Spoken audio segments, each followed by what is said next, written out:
인라이튼 TV 강량입니다.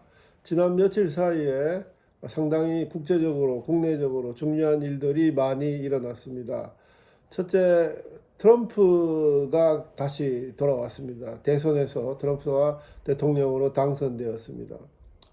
사실 당선이 되고 안 되고가 문제가 아니라 저는 트럼프가 될 거라고 얘기했던 사람 중에 한 명입니다. 2016년에도 돌이켜보면 제 자랑하는 게 아니라 역사 사회적인 흐름이나 그리고 지금 우리 인류가 당면한 소위 어떤 보편적인 인권 문제라든가 자유와 평등 문제라든가 이 보편적인 진리에 가까운 보편적 진리에 가까운 그 개념들이 이 21세기 들어와서 상당히 왜곡되고 있기 때문에 그로 인해서 이제 우리가 겪어야 되는 여러 가지 국내적인 국제적인 문제들이 돌출하고 있는 겁니다. 그래서 그 시대적인 흐름을 누가 잘 읽는가에 따라서 미국의 대선의 향방이 결정이 될 거라고 생각했기 때문에 그렇습니다.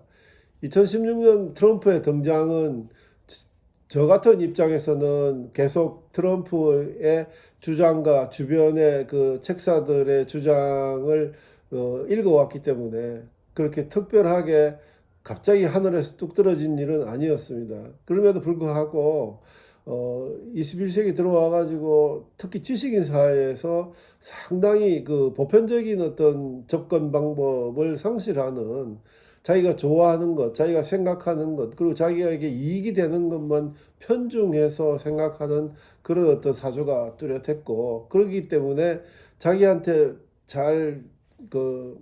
소위 자기가 좋아할 수 없는 스타일의 이제 정치가에 대해서는 스스로 거리를 두는 그런 성향이, 이거 일종의 이것도 반지성주의죠. 그런 게 있었기 때문에 제가 2016년에 국가안보정책연구원에 있을 때 한 70여 명의 박사 연구원 중에 유일하게 트럼프가 될 거라고 얘기한 사람은 이제 저밖에 없었습니다. 그런 적도 있고 한데, 이번에 트럼프가 당선된 거는 갑자기 그렇게 된 것이 아니고 지난 한 10년 넘도록 국제사회가 변화하는 그 사조를 반영한 거라고 봅니다. 소련이 망하고 미국이 이제 원톱 시스템으로 갔을 때 스탠포드 대학 교수였던 후쿠야마 프랜시스 후쿠야마가 소위 역사의 종언이라고 하면서 이제 역사의 흐름은 자유민주주의로 다 끝났다고 얘기할 정도로 자유민주주의에 대한 어떤 기대와 어떤 그 자신감, 자만감이 강했어요. 그래서 이제 클린턴 시절부터 지금 바이든에 이르기까지 소위 민주당 그 진보적 생각을 하는 민주당은 물론이고 부시를 비롯한 공화당 사람들도 소위 이제는 모든 지구촌의 국가들이 자유민주주의를 신봉해서 자유민주주의로 나아갈 때 이제 전쟁도 없어지고 그렇게 일반적인 보편적인 지배 윤리로 자유민주주의가 이제 확대될 수 있다고 이제 본 거죠. 그래서 이제 소위 그 글로벌리즘이라고 하는 그런 어떤 세계주의, 국제주의를 내세우면서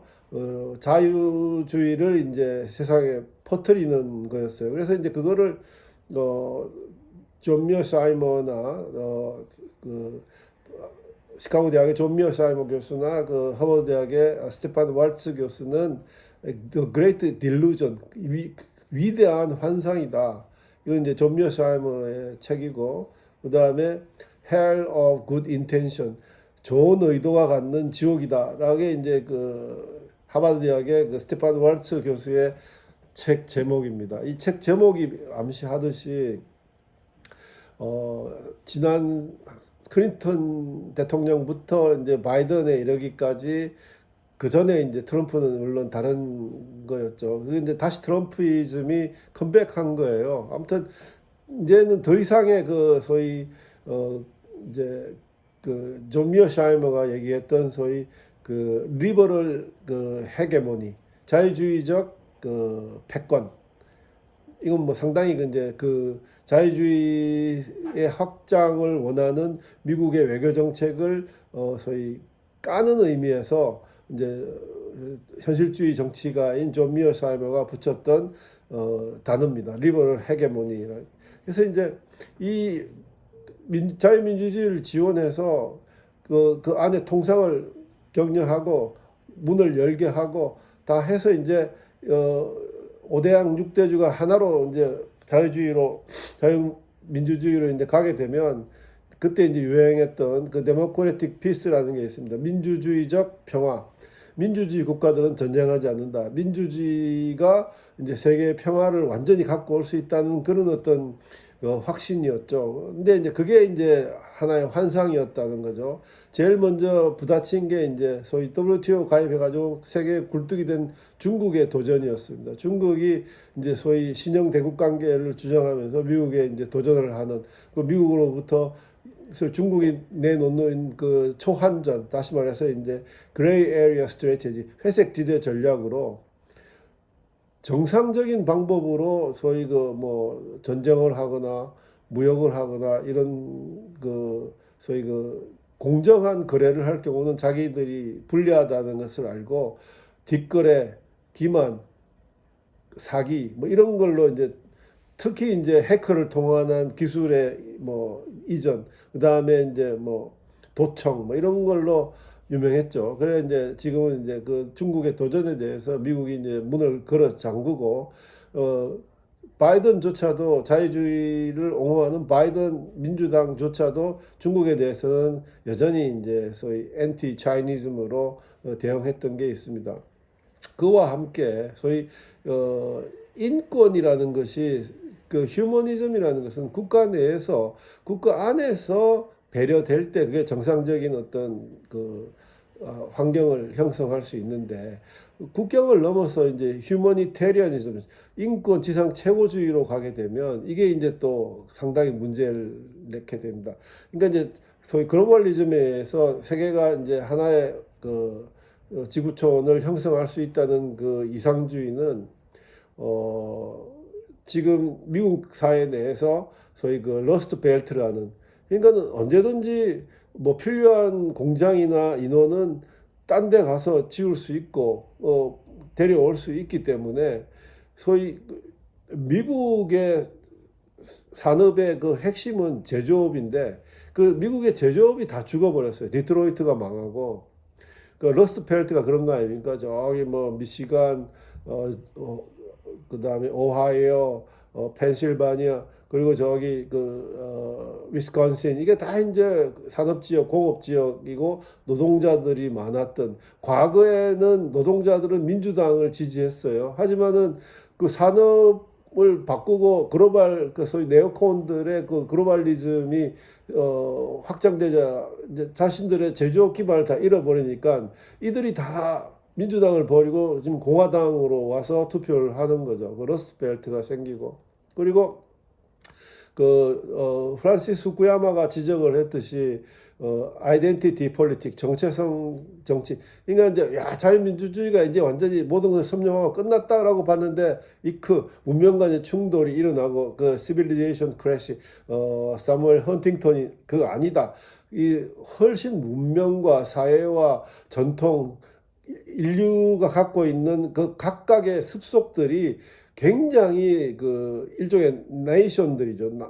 네이션들이 그래서 경쟁을 하게 되면 그 전보다 더 큰 전쟁과 갈등을 내놓을 수 있다. 자유민주주의로 안 된다는 이제 그런 얘기 했더니 이거 맞구나 해가지고 이제 소위 프란시스 후쿠야마가 내놓은 게 정체성 정치라는 겁니다. 그게 뭐냐면 이 좌익들이 미국이 원탑 시스템이 되다 보니까는 소위 그 산업구조나 노동자 부르주아 어떤 그런 대응 관계보다는 젠더나 소위 사회적 약자 인권 문제로 좌파들이 이제 좌익들이 그 관심을 갖게 됐어요. 그러다 보니까 나오게 된 게 뭐냐면 소위 마이너리티 노, 그러니까는 소수 인종을 보호하고 뭐 흑인 칼라 인종에 대한 대우를 해주고 그래서 뭐 성적도 안 좋았지만 쿼터를 받아가지고 아이비리그나 이런 좋은 대학에 흑인들이 많이 들어갔어요. 아시아계도 많이 들어갔죠.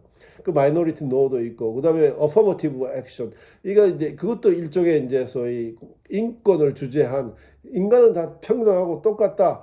천부 인권을 가진 인간은 뭐든지 다 어떤 상황에 있든지 어떤 그 인종이든지 존중을 받아야 된다 하는 그런 어떤 사조가 이제 팽배하게 되었고 그 다음에 이제 소위 여러분들이 잘 아는 political correctness 그 PC 정치적 올바름 정치가 도덕이 되면 다 죽습니다. 정치적 올바름이 되면서 이제 그 트럼프가 계속 주장하는 왜 우리가 메리 크리스마스를 얘기 못하나 이거는 수백 년 전부터 해왔던 우리의 전통이고 우리의 아주 가족 위주의 미국 시민들이 즐기는 홀리데이인데 크리스마스가 기독교에 기준된다 해가지고 다른 이슬람이나 힌두교나 불교도 많은데 왜 그거를 그 크리스마스라고 해야 되느냐?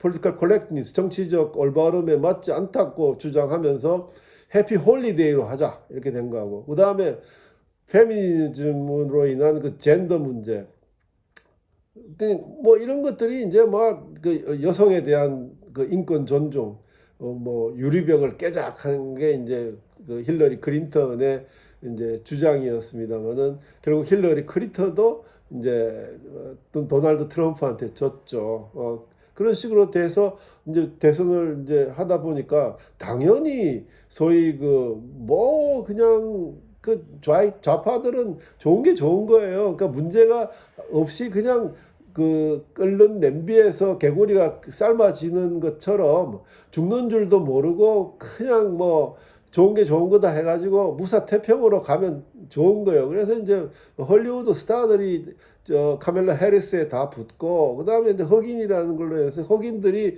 뭐 존중을 해줄 거다. 그다음에 뭐 카멜라 해리스가 또 얘기한 게 여성 문제 얘기하면서 낙태법하고 그다음에 뭐 젠더 문제 얘기하고 했는데 트럼프는 혼자 싸웠죠. 뭐 제가 트럼프를 옹호한다는 뭐 인간적으로는 약간 좀 조금 약간 거시기 합니다. 문제가 있는데 그건 우리가 동양적인 자유관념과 서양적인 자유관념 그래서 우리가 갖고 있는 자유, 인권, 평등 이 자유민주주의의 세 기둥인데 이것이 동양인들이 갖는 도덕관에 의한 자유평등 인권하고 서양인들의 어떤 개인의 프라이빗 라이프를 강조하면서 주장되는 자유평등 인권은 다릅니다. 확실하게 다르게 나타나는 거죠. 그러니까 우리가 이제 유교적 도덕관념에서 보면 트럼프는 맨날 사생활 문제가 있고 그 다음에 뭐 이상하게 뭐 이런저런 문제로 걸려들었고 뭐 이렇게 한데 제가 보고는 트럼프의 할아버지가 독일에서 트럼프가 독일 사람들입니다. 자유가 저번 시간에 자유에 대해서 조금 얘기를 했는데 윤석열 대통령의 자유를 얘기하면서 그러니까 영국의 자유주의 그 리버럴리즘은 굉장히 자연스러운 상태예요. 우리가 배고프면 배고프지 않을 자유, 잘 자유, 그 다음에 우리가 우정을 나눌 자유, 통상할 자유, 개인의 가치를 존중할 자유, 행복 추구권을 할 자유, 뭐 이런 겁니다. 근데 이제 독일의 자유는 말했다시피 칸트나 헤겔이나 프리드리히 니체나 이거는 자유의지예요. 그러니까는 내가 내 자유의지로 불쌍한 사람을 도울 자유, 내가 내 자유의지로 내 재산을 할애해서 소년 소녀 가장을 도울 자유 뭐 이런 그러니까 상당히 이성에 기반하지만 이성적 소위 그 자유의지를 강조하는 그러니까는 굉장히 프라이빗한 자유를 강요하는 거죠. 그러니까 이제 이런 그 독일의 자유의지는 약간 외국 파운더멘탈리즘 근본주의와 결합하면 또 다른 양상으로 나타날 수 있는 거예요. 그러니까 이제 프리드리히 니체의 소위 자유관념이 프리드리히 니체의 사상이 그걸 또 니체는 전혀 상관이 없는데 니체는 정말 초인이 되는 그 길은 어제의 나를 성찰해서 하루라도 달라지는 그 성장하는 자 그것이 슈퍼맨이다 초인이다 할 정도로 소위 인간의 개인의 성찰 나아지는 그 그런 어떤 발전하는 단계를 굉장히 강조한 철학자거든요. 그러니까는 개인이죠. 니체가 제일 경계했던 게 대중입니다. 그 질량 덩어리들. 이 메스는 절대로 자기들과 다른 것을 허용하지 않거든요.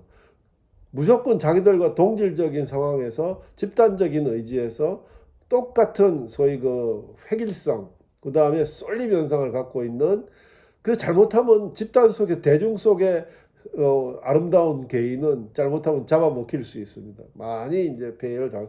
니체하고 경계한 게 그겁니다. 이제 니체의 자유가 히틀러가 이상하게 악용을 해가지고 히틀러식 파시스트 전체주의로 또 활용이 되기도 합니다. 그러니까는 트럼프의 자유의지는, 독일식 자유의지는 자칫 잘못하면 트럼프도 소위 저 전체주의나 또는 어떤 굉장히 독재를 할 수 있는, 왜냐면 자유의지가 강하기 때문에 그렇습니다. 또 이 사람이 이제 자라온 가정이 이제 소위 그 뭐 재벌 아들이다 보니까 상당히 자기 스스로 뭐 제어하거나 감정을 통제하는 그런 스타일은 좀 안 되거든요. 그러다 보니까는 뭐 직선적으로 얘기를 하죠. 그러다 보니까 적들이 많은 거예요. 근데 사실 아주 그 사악하고 능수능란하고 급모술수에 능한 정치가라면 그렇게 어린아이처럼 뭐 상대적으로 막 얘기 직접적으로 해가지고 적을 만들고 그러지는 않습니다. 그리고 보면은 지금 뭐 우리 큰애가 이제 영국 출장 가면서 캠브리지에 존던 교수 옛날부터 알고 있길래 만났는데, 그 노인네가 존던 교수가 오늘 또 쇼킹한 얘기가 뭐냐면, 그 60이 넘어서 또 장가를 가가지고 지금 딸이 지금 70대 후반인데 딸이 7살짜리가 있대요. 그러니까 우리가 유교적 관념에서 동양에서 갖고 있는 이런 도덕적 관념하고 서양 사회에서 갖는 개인사의, 그러니까 프라이빗 라이프를 존중하는 그런 그 라이프 스타일하고는 많이 다릅니다. 그러니까는 지금 트럼프가 뭐 괴물로 되어 있어요, 우리 사회에서는. 그리고 이제 미국 사회에서도 이제 소위 그 맨쇼베니스트, 남성주의 그 아주 그 괴물이라고 하면서 이제 여성 페미니스트들이 막 공격을 하고 있는 거죠. 그러니까 딱 이제 투표 그 함을 열어보니까 이런저런 미국도 지금 CNN을 비롯해 가지고 굉장히 언론이 작용화돼 있고, 그다음에 그게 그렇게 해서 이제 소위 그 작용화된 그 대중들의 의도를 맞추지 않으면 언론도 먹고 살아야 되니까 굉장히 이제 그렇게 자극적인 그런 작용화된 일반 의지로 이제 나가고 있는데, 그래서 여론조사가 어떻게 된 건지 역두국 열어보니까 경합주 7개에서 트럼프가 다 넉넉하게 이겼지 않습니까? 그러니까는 이제 현실을, 리얼리티를 못 보는 거예요. 그래서 이제 존 미어사이머가 그 The Great Delusion, 위대한 환상이라는 게, 이 영국식 자유주의가 이상해 가다 보니까 그 리버럴리즘이 리버테리아니즘으로 가고, 그러니까는 자유지상 최고주의로 가고, 이러면 그렇게 되면 뭐 자살도 하는 거예요. 뭐 자살도 내 의지대로 내 자유다 하는 거, 이게 이제 선을 넘어가는 거죠. 인권도 휴머니즘이 휴머니테리언이즘으로 가가지고, 이건 뭐 국경을 넘어서는데 지금 난민들 문제가 나서, 그러니까 난민이나 이민이나 뭐 이런 사람들이 생기고 하면은 사실 이제 그 굉장히 어려운 문제거든요. 난민이 하나 들어오면 선진국에서 그 난민을 케어하는데 1년에 그 텍스페이어들, 세금 내는 그 시민들의 돈이 2천만 원에서 2,500만 원 정도 들어요. 근데 그 난민이 한두 명이 아니지 않습니까? 난민이 한 100만 명 오면 그 나라가 망해요. 그걸 어떻게 서포트를 합니까? 그리고 이제 난민이 들어와 가지고 처음에는 뭐 훨씬 좋은 선진국에 사니까 좀 뭐 새빵살이를 해도 굉장히 기분이 좋은데, 그 자식들이 나올 경우, 자식은 프랑스인이고 핀란드인이고 스웨덴인이고 영국인이고 독일인이고 그렇잖아요. 그런데 이제 학교 다니다 보면 굉장히 차별을 당하다 보니까 거기서 문제가 생깁니다. 그래서 이제 그 좌익들이, 그렇게 우리나라 좌익들이 칭송하는 북구 사회민주주의라고 그러죠. 다 자유민주주의예요. 수기민주주의. 근데 북구 그 노르웨이, 스웨덴에서 지금 총알이 튀고 폭탄이 터지고 이러는 거 아닙니까? 왜냐하면 아무리 북유럽의 부유한 나라다 하지만 넘쳐나는 난민을 받아놓고 감당이 안 되는 거예요. 근데 그 2세들이 이제 소위 개토를 만들어 가지고 거기서 폭탄을 던지고 총을 쏘고 이거 뭐 완전히 활극지대가 돼 버린 거죠. 기억하실래나 모르겠습니다만은 그 노르웨이에서 이상한 그 정신병자 같은 아이가 섬에서 이제 캠프를 하는 중고등학생들을 정조준해 가지고 38명인가를 쏴 죽인 적이 있어요. 이 사람은 이제 감옥에 가가지고 그 사형이 없습니다. 종신형을 받아가지고 했는데, 노르웨이의 감옥은 말이에요. 웬만한 뭐 한 A급, 뭐 웬만한 뭐 B&B 이상의 호텔 수준입니다. 그러니까는 그렇게 총 맞아 죽은 부모들은 막 애간장이 녹죠. 어떻게 그놈은 또 호텔에서 그렇게 살면서 계속 자기가 잘났다고 또 소위 표현의 자유 뭐 이런 게 있어가지고 또 그 염장을 지르고 있어요. 아직도 그 이제 감옥에 있는 거거든요. 그런 나라였어요. 노르웨이, 스웨덴, 핀란드, 북구가. 근데 거기서 그렇게 리버럴하고 단단한 시민의 합의에 의해서 자기들의 번 돈을 사회보장제도를 위해서 그러니까 세금이 한 6, 70% 되거든요. 그러니까 거의 벌어서 다 갖다 주는 거예요. 왜? 노후를 보장하고 사회보장제도를 만들어 주니까. 그러니까 이제 좌익들이 보기에는 이게 뭐 자유민주주의가 아니고 이건 거의 사회주의다라고 이제 보여지기도 하죠. 근데 그래서 수기민주주의가 딜리버레이트 데모크라시라고 하는 게 뭐냐면 철저하게 시민들, 국민들의 동의와 합의 위에 섰던 제도였기 때문에 그거는 문제가 없는 거거든요. 민주주의는 아차 얘기하지만 인민민주주의하고 자유민주주의 두 개밖에 없습니다.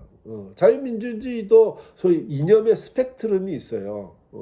그러니까 자유민주주의 중에 제일 좌로 가는 그 자유민주주의 형태가 바로 수기민주주의, 북유럽의 민주주의입니다. 그리고 보통 연방제를 하는 나라들, 그러니까 여러 민족이 모여서 하나의 연방을 만드는 소위 벨기에, 그 다음에 네덜란드, 스위스, 그 다음에 미국도 연방이죠. 51개 주가 모여서 연방하는 그 연방 소위 콘소시에이셔널 데모크라시라고 하는데, 이걸 이제 연방을 집중으로 하는 협의체 민주주의라고 합니다. 이것도 이제 자유민주주의인데 그 경우에는 중앙에서 약간 좌우로 갑니다. 우리가 미국보다 훨씬 우리 자유민주주의가 우로 가고 있어요. 우리는 중도 우파 정도 되거든요. 이념적으로 보면. 일본도 지금 우리하고 비슷한 위치 중도 우파 정도로 됩니다. 미국 정도는 이제 중도 정도 되고, 벨기에나 네덜란드나 스위스 같은 경우는 사실 약간 좌로 가 있는 자유민주주의라는 게.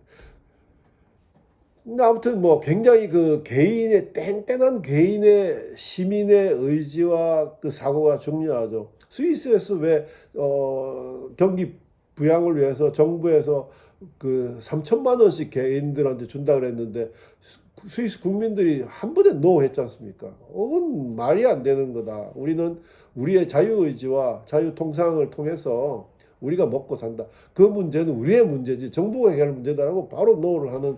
그러니까 스위스나 벨기에나 이런 그 협의체 민주주의를 하는 나라에서는 지금 이재명이가 얘기하는 기본소득 이런 거 안 통합니다. 포퓰리즘이 안 통한 거예요. 그만큼 하이 클래스의 자유민주주의를 구가하고 있는 나라들이죠.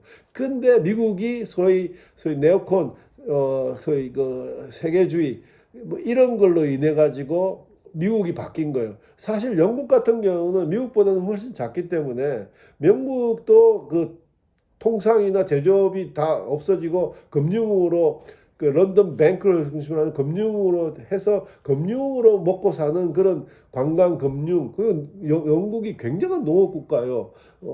전부 평지니까. 전 세계 파스타의 40%가 영국에서 나는 겁니다. 그걸로 해서 제조업이 없거든요.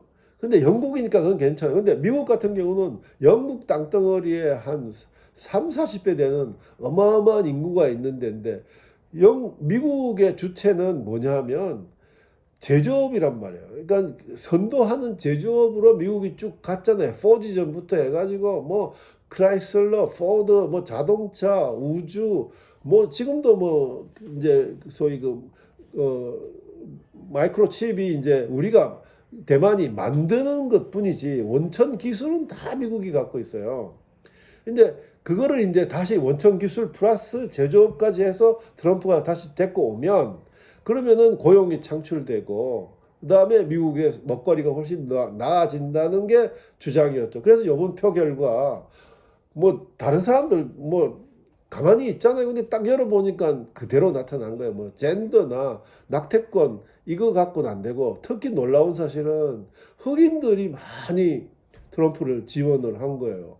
흑인 여자 대통령을 내팽개치고 그건 뭐냐면 뭐 낙태권이나 젠더 문제나 그리고 뭐 여성 문제나 인권 문제는 먹고 사는 문제가 해결되고 그다음에 생각할까 하는 그런 문제들인데 먹고 사는 문제가 지금 제일 심각한데 그거를 카멜라 해리스는 방조를 한 거죠. 그럼 당연히 이제 트럼프가 다시 컴백하는데 트럼프 같은 경우에는 지금 제가 책을 2권 갖고 왔는데 요게 이제 소위 Never Give an Inch 1인치도 다 이제 보수주의 매파들이죠. 1인치도 안 준다는 타이틀로 마이크 폼페오라고 기억하시죠? 마이크 폼페오가 소위 트럼프 행정부의 첫 번째 CIA 국장이었고 그 다음에 몇 년 있다가 국무장관을 했죠. 북한 문제에 있어서 마이크 폼페오가 한반도 문제에 가장 많이 이제 개입을 했던 공화당 출신의 매파였어요. 그리고 요거는 뭐냐면 The Room Where It Happened. 이거 존 볼턴이 그 국가 보좌관을 했던 그 네오콘 출신의 존 볼턴이 썼거든요. 그런데 마이크 폼페오는 트럼프하고 케미가 굉장히 맞았어요. 제 생각에 이제 트럼프 행정부가 이제 꾸려지면 아마 마이크 폼페오가 그 리턴할 가능성은 굉장히 높다. 근데 이제 존 볼턴 같은 경우에는 이 친구가 네오콘 출신이기 때문에 소위 그 글로벌리즘 네오콘들은 소위 글로벌리스트란 말이에요. 그러니까 자유무역을 이제 주장하면서 소위 이 모든 세계 각처에 이제 그 다양한 이제 자유무역을 만드는 그러니까는 소위 미국의 그 러스트 벨트를 만들었던 그 원인 중에 하나가 이제 소위 네오콘들의 글로벌리즘하고도 상관이 있기 때문에 원초적으로는 존 볼턴은 매파이기는 합니다만은 소위 트럼프하고는 좀 케미가 안 맞는 그런 상태였어요. 아니나 다를까 이제 하노이 회담 이후에 갈라져 가지고 이제 결국은 이제 이 존 볼턴이 이거 뭐 한 100억 정도 벌었죠. 이 사람들은 한번 이렇게 책을 쓰고 팔면 막 7, 80억씩 벌고 그래요.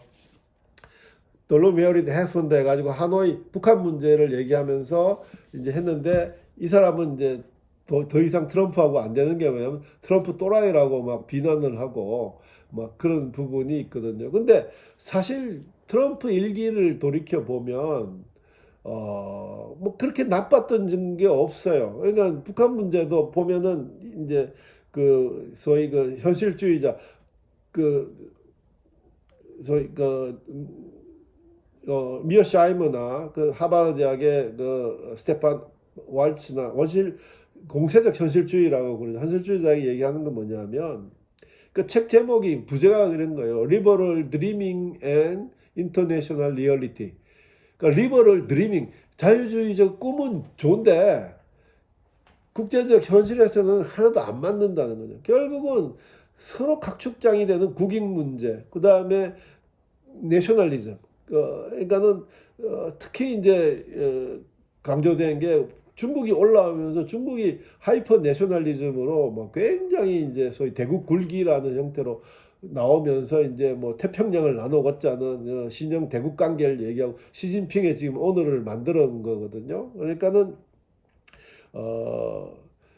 그런 상황에서는 이제 소위 좀 볼턴하고 안 맞고 또 볼턴 자체도 이제 하노이 문제를 얘기하면서 이제 상당히 이제 그 트럼프를 비난하고 한 적이 많아요. 그러니까는 이제 이 사람하고는 관계가 더 이상 안 될 것 같고 사실 하노이에서 북한의 김정은을 만나가지고 이제 단번에 거기서 끊어갖고 김정은을 아주 거의 병신을 만들고 그와 함께 이제 문재인 정권도 상당히 타격을 받고 그로 인해서 이제 문재인하고 김정은이 서로 갈라지는 서로 아구다툼을 하는 그런 이제 관계로 이제 발전이 됐는데 트럼프의 그 이제 우리가 이제 좀 주의해야 될 부분은 뭐냐면 자꾸 트럼프를 이상한 사람으로 보는데 물론 미국 언론도 이제 자익 언론도 그렇게 봅니다. 근데 트럼프의 그 소위 사고 형성 자체가 개인적 자유, 특히 독일식 자유 의지가 굉장히 강한 사람이에요. 그러니까는 그렇게 이제 그러니까 뭐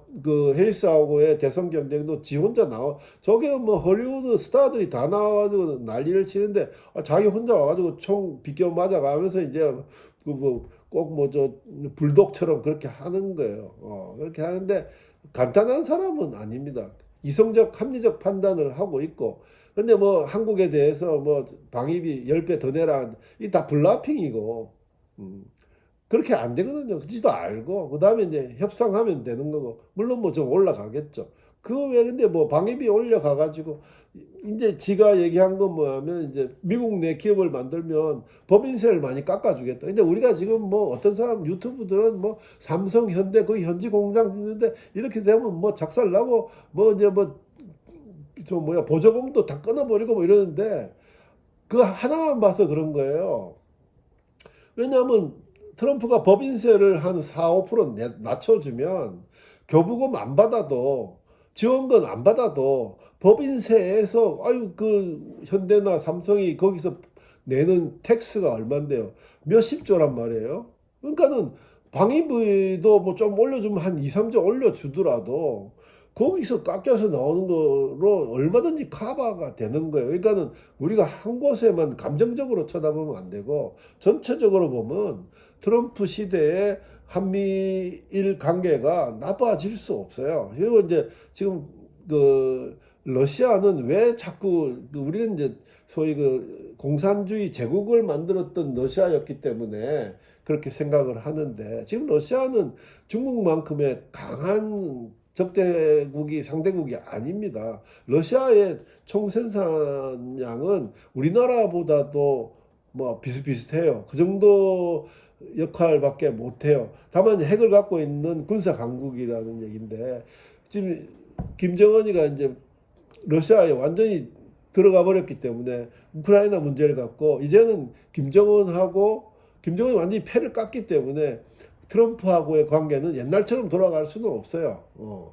그러니까 옛날에 이제 트럼프 얘기는 김정은이 편지를 줘서 자기를 살려달라고 막 그렇게 했다고 그러는데 이제 그런 스토리는 이제 공개적으로 나올 수 없어요. 왜냐하면 완전히 러시아에 가버렸고 파병을 하고 적대국 파병국이 됐으니까 그렇게는 안 되는 거거든요. 그렇게 해서 이제 너무 걱정할 필요는 없다. 하지만 트럼프가 만드는 소위 그냥 우리가 있었으면 이게 완전히 자익 세상에서 소위 뭐 페미니즘, 젠더 뭐 이런저런 그 뭐 그 포스트 모던 그다음에 뭐 해체주의 그다음에 뭐 이런 뭐 요번 파리 올림픽에서 봤듯이 뭐 이런 그 자익들의 문제들이 계속 진행될 경우 전체 인류가 맞닥뜨릴 수 있는 위기보다는 트럼프가 한번 끊어주면서 지금 현재 역사적 흐름을 한번 흔들어주면 훨씬 제정신을 차리고 다시 이제 인류의